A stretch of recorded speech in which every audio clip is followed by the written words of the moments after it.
ረክቷል የሞት ኃይል ተዋርዷል ዛሬ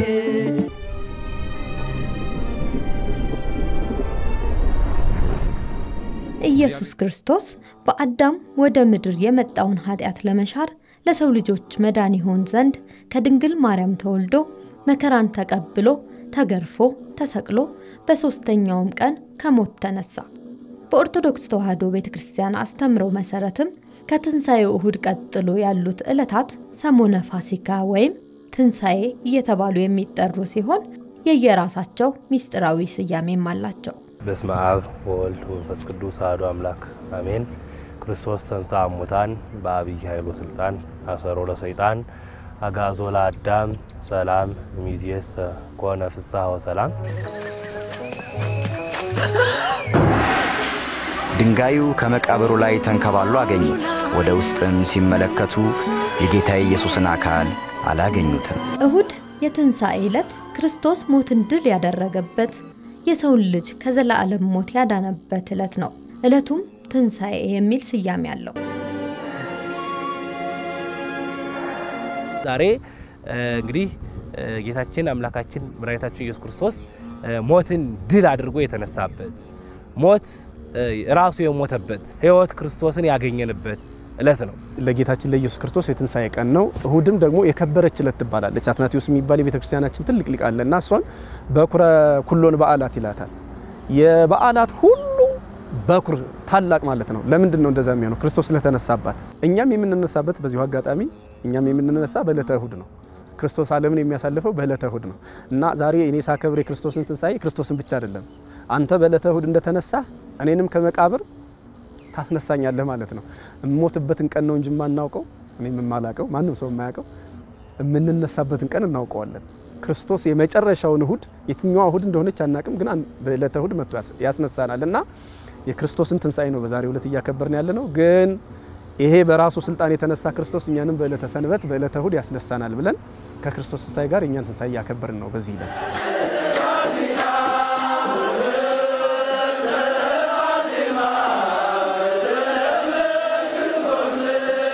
የትንሳኤው ማግስት ሰኞ ኢየሱስ ክርስቶስ በትንሳኤው ነፍሳትን ከሲኦል አውጥቶ ወደ ገነት አሻግሮ ለማስገባቱ መታሰቢያ ይሆን ዘንድ ሰኞ ዕለት ጻሕተ ሲኦል ወይም ማዕዶት ትባላለች። ቅዱስ ጳውሎስ እንግዲህ ክርስቶስ ላንቀላፉት በኩራት ሆኖ ተነስቷል ይላል ከሙታን መካከል እና ከሞተ ከተነሳ በኋላ ሙታን ወደ ሕይወት እንደተሸጋገሩ ሞት እንደጠፋ ሕይወት እንዳገኘን እናገራለን እና ሰኞን ማዕዶት ብለን እንጠራታለን። ማዕዶት ማለት አቻ ትርጉሙ ፋሲካ ማለት ነው። ፓሳህ ይለዋል ዕብራይስጡ። ነፍሳት ከሲኦል ወደ ገነት ከኃጢአት ወደ ጽድቅ የተሸጋገሩበትን ጊዜ ማዕዶት ትለዋለች። ይሄ ሽግግር የተለየ ሽግግር ነው።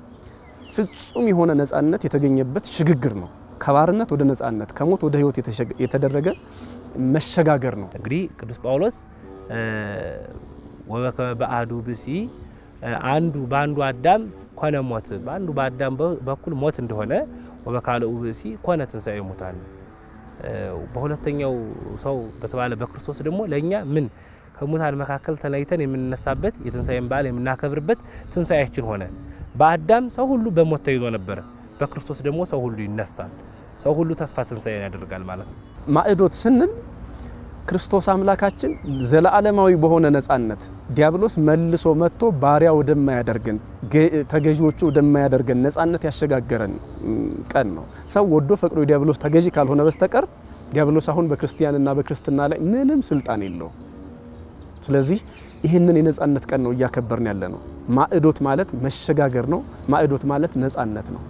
ዘላለማዊ ነፃነትን ክርስቶስ ስለሰጠን ለነፃ አውጫችን እንዲሁም ደግሞ ነፃ ለወጡ ነፍሳት መታሰቢያ ሆኖ ነው ይሄ ቀን እየተከበረ ያለው።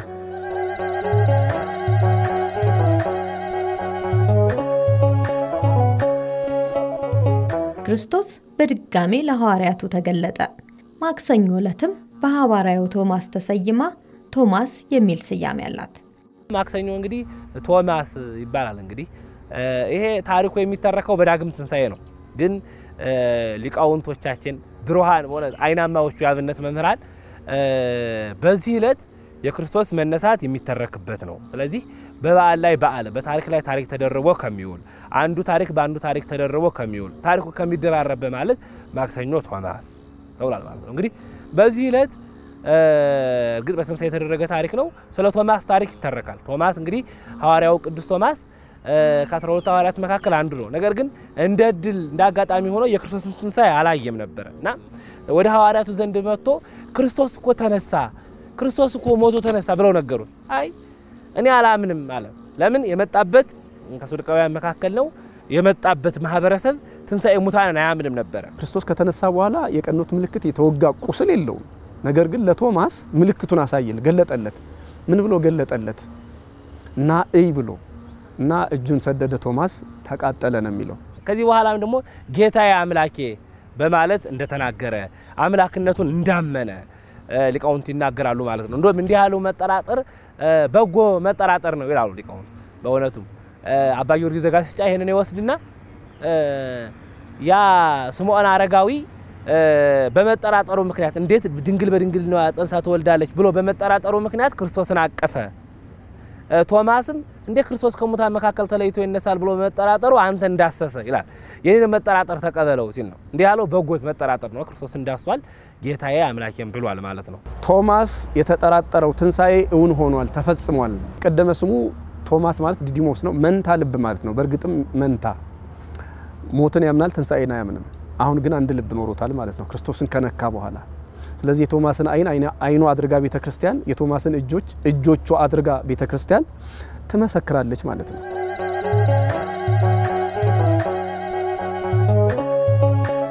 ከሞትና ከተቀበረ ከአራተኛው ቀን በኋላ ከመቃብር ጠርቶ ላስነሳው ለአልዓዛር መታሰቢያ ይሆን ዘንድ ረቡዕ ዕለት አልዓዛር ተብሎ ይታሰባል። እንግዲህ ረቡዕ ዕለት አልዓዛር ተብሎ ይታወቃል። ከትንሳኤው ጀምረን ስንቆጥር 4 ቀን ይሆናል።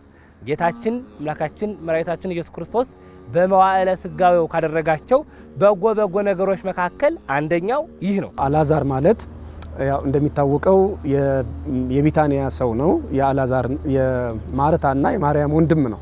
ሞቶ ነበር።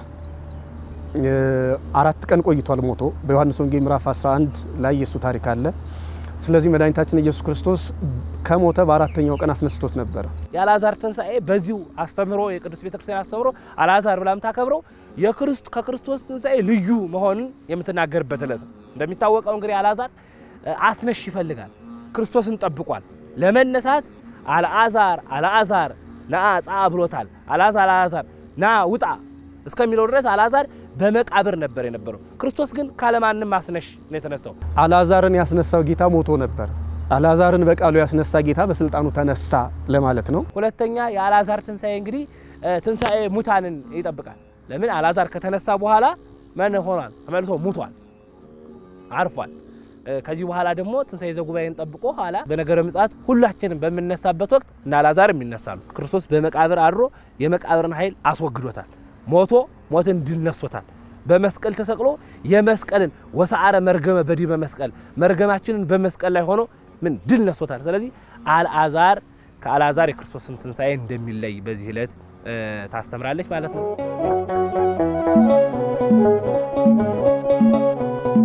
ሐሙስ ዕለት የአዳም ሐሙስ ወይም አዳም ተብላ ትከበራለች። ዕለተ ሐሙስ አዳም ሐሙስ ተብላ ትታወቃለች። በሐሙስ ዕለት ወበመንፈቃ ለዕለት እትወለድም ወለተወለትከ ወዲህ ውስተ መርህከ ብሎ ጌታ ቃል ገብቶለታል። በ5500 ዘመን ክርስቶስ ከስጋው የሱን ስጋ አድርጎ በእሱ የለበሰው ስጋ ማለት ነው ለብሶ አዳምን ማዳኑን የሚነገርበት ለሰው ሁሉ በኩራቱ ነው በኩሩ መነሳቱን የሚነገርበት በአዳም ሞት እንደመጣ በክርስቶስ ሕይወት እንደመጣ የሚነገርበት የክርስቶስ ትንሳኤ አብነታችን እንደሆነ የሚታወስበት ዕለት ነው። ለመጀመሪያ ጊዜ የአዳም ተስፋ ተፈጽሞ ክርስቶስ አምላካችን ከሰማይ ሰማያት ወርዶ ከድንግል ማርያም ተወልዶ በመስቀል ተሰቅሎ ሞቶ አዳም ሊሞት የሚገባውን ሞት እሱ ሞቶ አዳም ሊሰቀል እና መከራ ሊቀበል የሚገባውን መከራ እሱ ክርስቶስ ተቀብሎ አዳምን ነፃ አውጥቶታል። አዳም ከገነት ምንድነው ከሲኦል ወደ ገነት ከሐሳር ወደ ክብር ወጥቷል። ከሞት ወደ ሕይወት ተሸጋግሯል ብለን አዳምን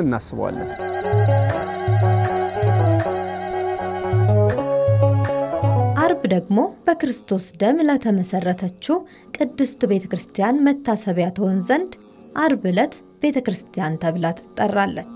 ዕለተ አርብ የቅድስት ቤተክርስቲያን መታሰቢያ ነው። ቅድስት ቤተክርስቲያን ስንል ሶስት ወገን ነው። የመጀመሪያው ሰው ነው። ሰው ቤተክርስቲያን ይባላል። እያንዳንዳችን በክርስቶስ ክርስቲያን ይሆን ቤተክርስቲያን ተብለን ነው የምንጠራው። ማህበረ ምእመናን የቤተክርስቲያን አንድነት የህዝቡ አንድነት ቤተክርስቲያን ይባላል። ህንጻውም ቤተክርስቲያን ይባላል። በዕለተ አርብ እንግዲህ ሳምንት ሆነው አይደለ ስቅለቱን አንድ ሳምንት አደረገ። ክርስቶስ ለቤተክርስቲያን ስል በጥፊ መመታቱን ወሪቀ ምራቅ መተፋቱን ጀርባውን ለግርፋት መስጠቱን በመስቀል መሰቀሉን ዘበእንቲሃ ለቤተክርስቲያን ይሄንን ለቤተክርስቲያን ሲል ያደረገው ለኛ ሲል ለቤተክርስቲያን ሲል ማለት ለኛ ሲል ክርስቶስ መሞቱን እንደሚታወቀው እንግዲህ ከአዳም ወገብ ሔዋን ተገኝታለች ከክርስቶስ ወገብ ቤተክርስቲያን ተገኝታለች ክርስቶስ በሰቀለ ሰዓት ሞቷል አልሞተም ለማለት ለእንጊኖስ ሄዶ ጎኑን ወገው ጊዜ በለ ፊደል አምሳያ ደምና ውሃ ወረደ ቤተክርስቲያን በዚህ ዕለት ተመሰረተች ይፋ ወጣች ብንለው የበለጠ ቃሉ ይገልጻል ያስባለውና ቤተክርስቲያን ልልና ማግኘቷን በክርስቶስ ሞት የሷ ህይወት እንደተመሰረተ በረደተ መቃብር ረደተ ሲኦል እንደጠፋልን ለመናን የሚነገርበት ክርስቶስ ለቤተክርስቲያን ያደረገላትን ውለታ የከፈለላትን ዋጋ የሚታወስበት ዕለት ነው።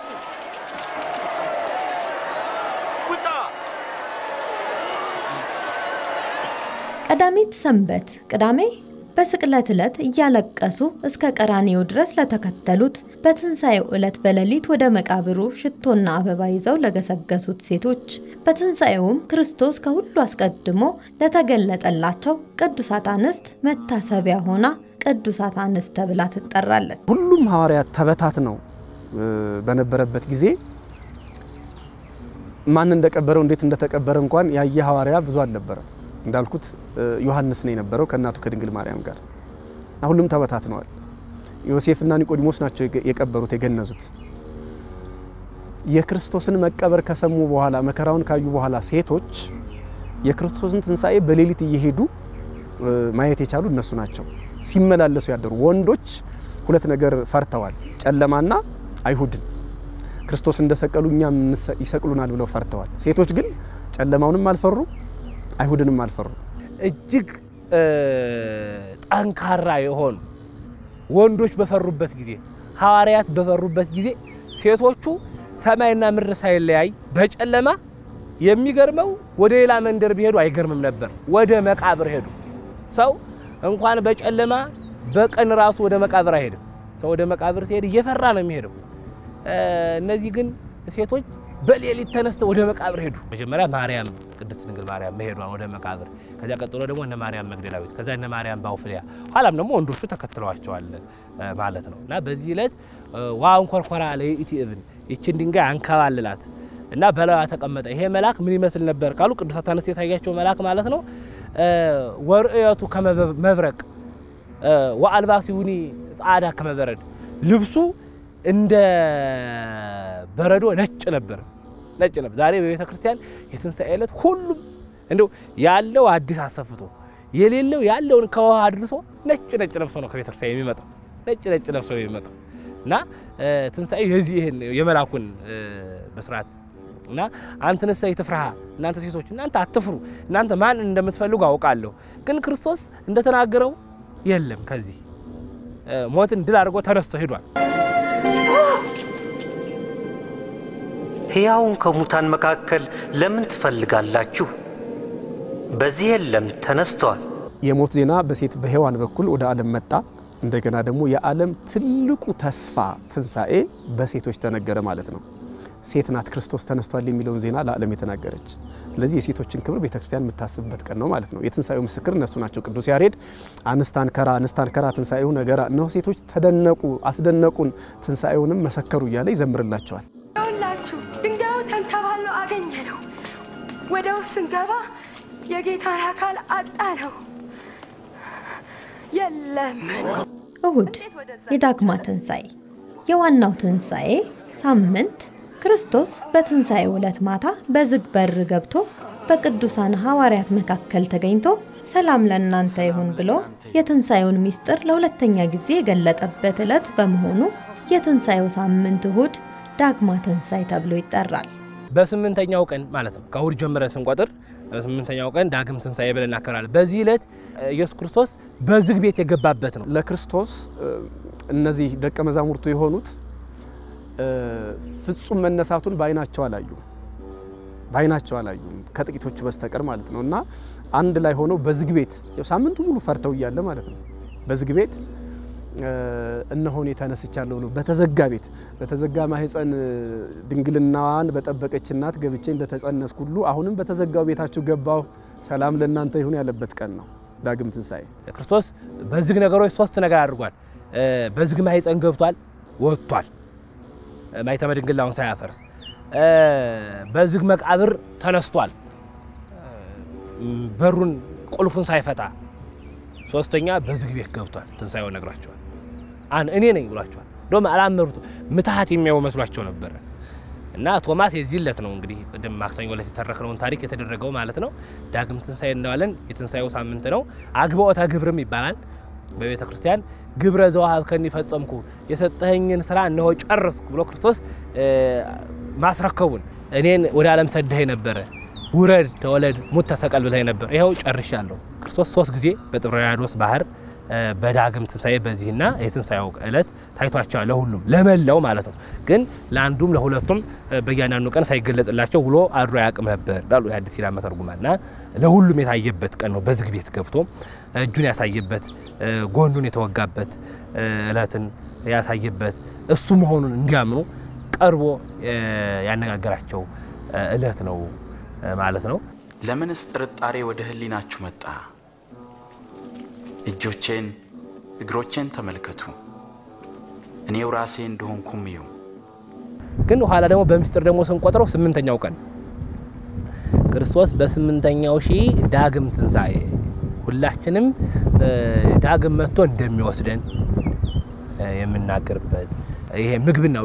የዚህ የዓለም ምግብ ነው ባለቀ ግዛት እንደሚያስነሳን የሳምንቱ መጨረሻ እሁድ አይደለ? በዓለም በመጨረሻው ዕለት ክርስቶስ መጥቶ እኛን ከሱ ጋር አብረን እንኖር ዘንድ የሚወስድበት ኃጥአንን ወደማያልፍ ወደማይጠፋ እሳት ትሎ ወደማያንቀላፋ ቦታ እንደሚጥላቸው እርሱን ተከትለውት ትንሣኤውን አምነው ሞቱን ሞት አድርገው ትንሣኤውን ትንሣኤ አድርገው ስጋውን በልተው ደሙን ጠጥተው ከእርሱ ጋር ተዋህደው ለኖሩ ምእመናን እርሱን መስለው ኖሩ ደግሞ ለዘላለም እርሱን ይመስሉ ዘንድ ከእርሱ ጋር ይኖሩ ዘንድ ትንሣኤውን የሚገልጽላቸውና ትንሣኤ ዘጉባኤን የሚያስነሳበት ዕለት መሆኑን ዳግም ትንሣኤ መባሉን በ8ኛው ዕለት መሆኑን 8ኛው ሺህ ዘመን መሆኑን የዚህ ዓለም ምግብና ሲፈጸም መደረጉን ሊቃውንት አባቶቻችን ያስተምራሉ ማለት ነው። በዚህ ዕለት ልዩ የቤተክርስቲያን ስርዓት ይደረጋል። አግብኦተ ግብር ነው ይባል። ካህናት አባቶቻችንን ወደ ቤታቸው በመውሰድ ምእመናን ይመግባሉ። በገጠሩ ክፍል ላይ ደግሞ ያክፋይ እየተባለ ይኬዳል። ወዳጅ ዘመድ የሚጠያየቅበት ወቅት ነው ማለት ነው። ደስታ መመለሱን በክርስቶስ ሞት መጥፋቱን ደስታ ሐዘን መሻሩን የምናስታውስበት ሳምንታት ናቸው።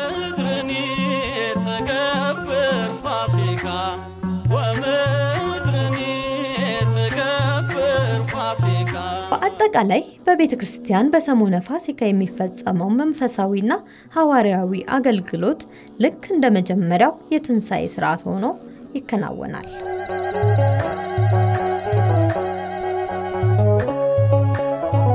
በመላው ዓለም ላሉ ሁሉ ቤተሰቦች፣ ወገን፣ ዘመድ ርቀው ላሉት ሁሉ እንኳን አደረሳችሁ። በከፍታም ይሁን በዝቅታ በሀብት በድህነት ያሉ በጤናም በበሽታም ያሉ ሰዎች ተስፋ ትንሣኤ ያለንና ተስፋ ትንሣኤያችን የታመነ ነው። አምላካችን እግዚአብሔር ትንሣኤውን በረከት በሀገራችንም በእኛም ላይ ያብዛልን። ሞት የማይችለው የበረታ ኃያል ነው ማይረታ ማኅተሙን የፈታ የትንሣኤው ጌታ ሄዶ ነገሩ አውሩ ለዓለም ተነስቷል በዚህ የለም ተነስቷል በዚህ የለም መድኃኔዓለም ሞት የማይችለው የበረታ ኃያል ነው ማይረታ ማኅተሙ